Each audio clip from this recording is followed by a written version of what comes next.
বন্ধুরা, আজকে আমি লাইলিন দেওয়া বাটি তোমাদের সাজিয়ে দেখাচ্ছি কিভাবে লাইলিন দেওয়া বাটি সাজাতে হয়। তো দেখো, এখানে লাইলিন আর কাপড় দুটোই কেটে নিয়েছি। দেখো, দুটো করেই কাটা আছে লাইলিন আর কাপড়। তো এটাকে আমি কিভাবে একটার উপর একটা বসাবো। তো প্রথমে লাইলিনটাকে নেব হাতে, দিয়ে লাইলিনটাকে ঠিক এই কোণা ধরে এদিক শাট করলাম আর এদিকে রাখলাম। দেখো, দুই ছোট দিক একদিকে আছে, এই ছোট দিকটা আর এই ছোট দিকটা দুটো পার্টেরই একদিকে আছে। এবার কাপড়টাও ঠিক আমি এই হাতে ধরে দেখো এই যে এইভাবে বসালাম।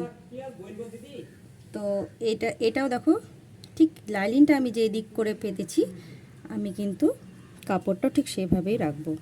এই দেখো, এটা এইভাবে রেখে দিলাম। মানে একটা পার্ট উল্টাবে, একটা পার্ট কিন্তু উল্টাবে না। একটা পার্ট এই পার্টটা উল্টাবে, এই পার্টটা উল্টাবে না, তাহলে আর কোনো দিকে সমস্যা হবে না। এই দেখো, এটা যেমন আছে,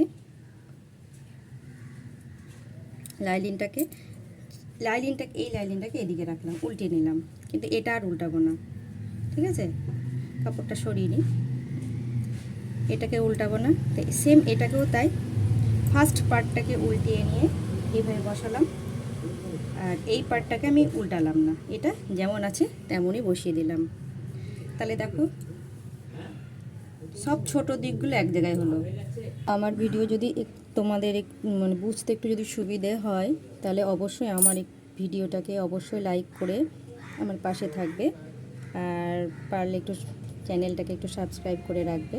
তাহলে এই রকম প্রত্যেকটা ভিডিও তোমরা কিন্তু আমার চ্যানেলে পেয়ে যাবে।